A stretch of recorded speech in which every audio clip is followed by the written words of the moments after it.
कल कल कल कल बहत चलते हैं, कल कल कल कल बहत चलते हैं। फोड़े डोंगरी पहाड़ा नर्मदा मैया बह गे ते दूध की धारा।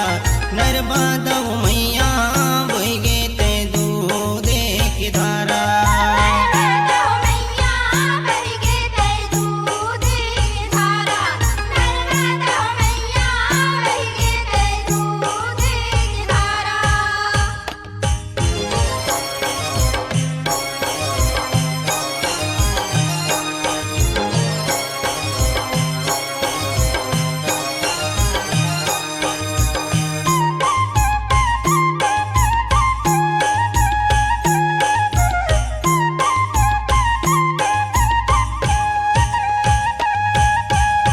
मंडला में जाके देखो महिमा हमें अपार।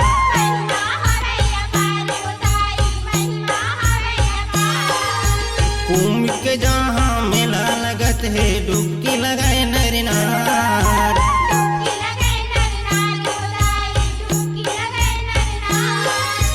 कल कल कल कल बहत चलत है, कल कल कल कल बहत चलत है। थोड़े डोंगरी पहाड़ा नर्मदा मैया बह गे ते दूध की धारा। नर्मदा मैया बह गे ते दूध की धारा।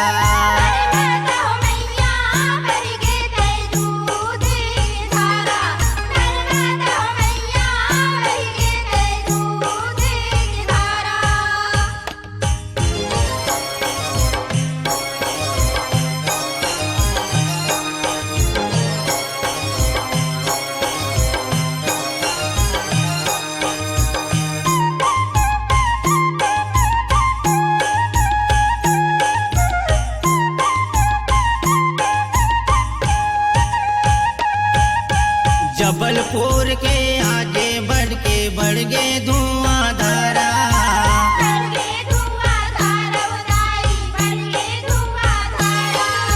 भेड़ा घाट में 64 जोगनी बैठे आसन मारा।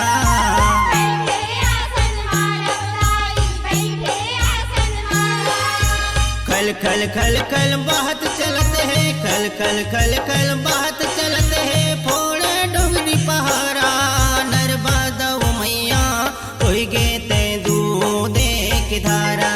नर्मदा मैया बह गे ते दूध की धारा।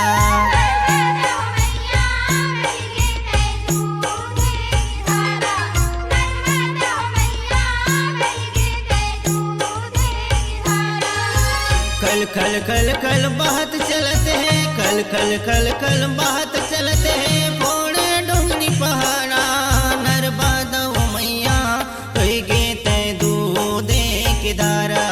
नर्मदा मैया बह गे ते दूध की धारा।